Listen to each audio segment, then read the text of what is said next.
Second Sunday of Advent. Second reading is taken from the letter of St. Paul to the Romans, chapter 15, verses 4 to 9. Brothers and sisters, whatever was written previously was written for our instruction, that by endurance and by the encouragement of the Scriptures we might have hope.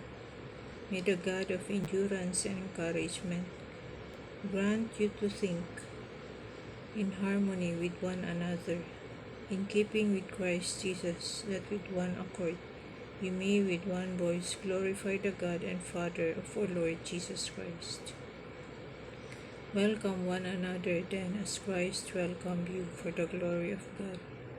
For I say that Christ became a minister of the circumcised to show God's truthfulness, to confirm the promises to the patriarchs, but so that the Gentiles might glorify God for his mercy. As it is written, therefore, I will praise you among the Gentiles and sing praises to your name. The word of the Lord. Thanks be to God.